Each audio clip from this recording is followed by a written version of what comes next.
প্রশ্ন হতে পারে how to spend your youth time.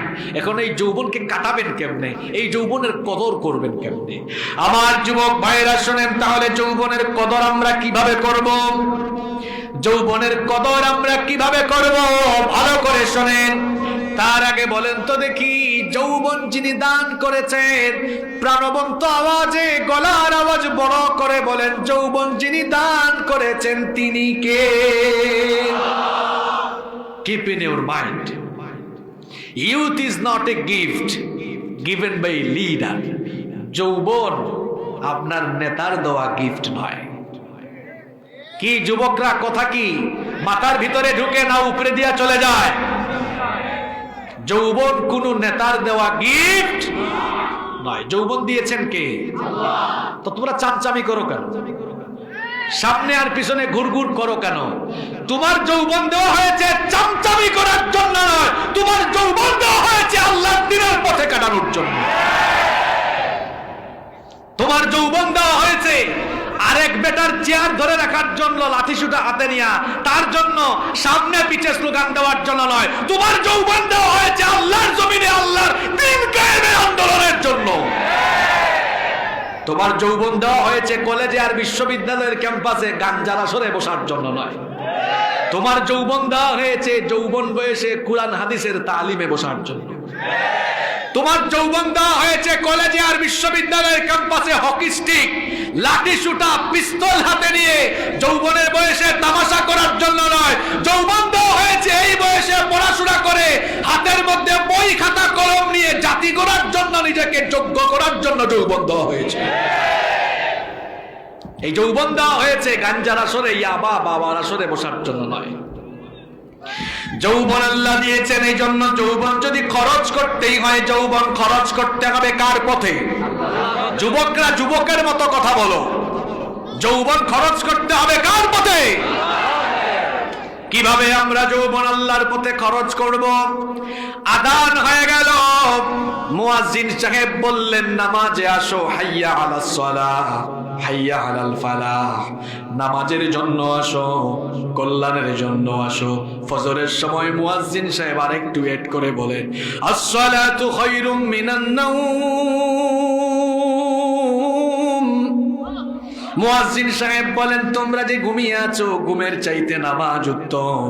যুবক ভাইরা, যৌবনটা খরচ করবা কেমনে শোনো। মুয়াজ্জিনের আযান শুনে সঙ্গে সঙ্গে চলে যেতে হবে মসজিদে। এই বয়স হলো নামাজের বয়স, কারণ যৌবনের ইবাদতের দাম আল্লাহর কাছে কম না বেশি? শোনো শোনো যুবক ভাইরা শোনো, বুড়া হয়ে গেলে মানুষের হাতে সমস্যা, কোমরে সমস্যা, হাঁটুতে সমস্যা, মেরুদণ্ডের সমস্যা, লম্বা সময় রুকু দিতে পারে না, লম্বা সময় সেজদা দিতে পারে না, ঠিকঠাক মতো নামাজ আদায় করতে পারে না। কিন্তু যৌবন বয়সে শরীরে শক্তি থাকে, ফিজিক্যাল এনার্জি থাকে, লম্বা সময় রুকু দেওয়া যায়, লম্বা সময় সাজদা দেওয়া যায়, ইবাদত হয় সুন্দর। এই জন্য সওয়াবও আল্লাহ দেন কম না বেশি? একজন যুবকের ইবাদতে আল্লাহ যতটা খুশি হন, অন্য কারো ইবাদতে আল্লাহ ততটা খুশি হন না। এজন্য যুবক ভাইয়েরা, এই বয়স হলো সাজদা দেওয়ার বয়স। এই বয়সে রং তামাশা করে জীবন নষ্ট করার বয়স নয়। যখনই আজান হবে সঙ্গে সঙ্গে মসজিদে চলে যাও, 5 ওয়াক্তের নামাজি হয়ে যাও। কিন্তু তোমাদের মধ্যে অনেককে শয়তান ধোঁকা দিয়ে ফেলেছে। শয়তান বলে, তুমি তো যুবক মানুষ, তুমি আগে বুড়া হও, হাতের মধ্যে লাঠি নাও, লাঠি ভর দিয়ে চলো, বুড়া হও, চুলদারি পাকুক, তারপরে নামাজে যাইও। বলেন তো, আপনি যে বুড়া হবেন এর কি কোনো নিশ্চয়তা আছে নাকি? Keep in your mind, there is no serial of death. মৃত্যুর কোন সিরিয়াল? যুবক ভাইয়েরা, বুড়া হবেন এটা আপনাকে কে বলেছে? এটা শয়তানের একটা পজিটিভ ধোঁকা। পৃথিবীতে আসার সময় সিরিয়াল মেনটেন হয়, কিন্তু যাওয়ার সময় সিরিয়াল মেনটেন হয় না। দেখবেন সমাজে মাঝে মাঝে কিছু মর্মান্তিক চিত্র দেখবেন। দেখবেন আসার সময় তো সিরিয়াল ঠিকই ছিল, প্রথমে দাদা, তারপরে বাবা, এরপরে ছেলে, তারপরে নাতি। কিন্তু দুনিয়া থেকে যাওয়ার সিরিয়াল মাঝে মাঝে উল্টা হয়ে যায়। সমাজে কিছু মর্মান্তিক চিত্র দেখা যায়, ছেলের লাশ বাবা কবরে নামায়, নাতির লাশ দাদা কবরে নামায়। আছে না নাই? এজন্য যুবক ভাইয়েরা, বুড়া হবে এমন কথা কখনো ভাবিও না। কিছুদিন আগে আমার বাসার পাশেই, আমার চেয়ে বয়সে আরো 10-12 বছরের ছোট, এই ছেলেটার কথা আমি প্রায় মাহফিলে বলি। এই ছেলেটা আমাকে নিয়ে অনেক জায়গায় ঘুরেছে, মোটর সাইকেলে করে করে ঘুরছে, অনেক স্মৃতি আছে তার সাথে। হঠাৎ করে একদিন চলে গেছে। এই ঘটনাটা আমি বহু মাহফিলে বলি। কেন বলি? যুবকদের বিবেকের দরজা খুলে দেওয়ার জন্য। যুবক ভাইয়েরা দেখো, চলে যাচ্ছে মানুষ, আমাদের 1 সেকেন্ডেরও নিশ্চয়তা। গতকাল রাতে যারা দুনিয়ায় ছিল তাদের মধ্যে অনেক মানুষ আজকে দুনিয়ায় নাই, কবরে চলে গিয়েছে।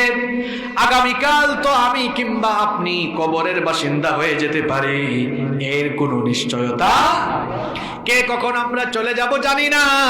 এই জন্য বুড়া হওয়ার অপেক্ষা করা যাবে না। এশার নামাজ কাজা করে রাতের বেলা ঘুমায়ও না। এমনও হতে পারে ফজরের আগে জানাজার নামাজ রেডি হয়ে যেতে পারে। ফজরের নামাজ যে কাজা করে ঘুমান, বাবা যান, চাচা যান, ভাই যানরা সবাই শোনেন, এই যে ফজরের নামাজটা কাজা কইরা ঘুমাইয়া যান, বলেন তো জোহরের নামাজের আগে জানাজার নামাজ রেডি হওয়ার সম্ভাবনা আছে না?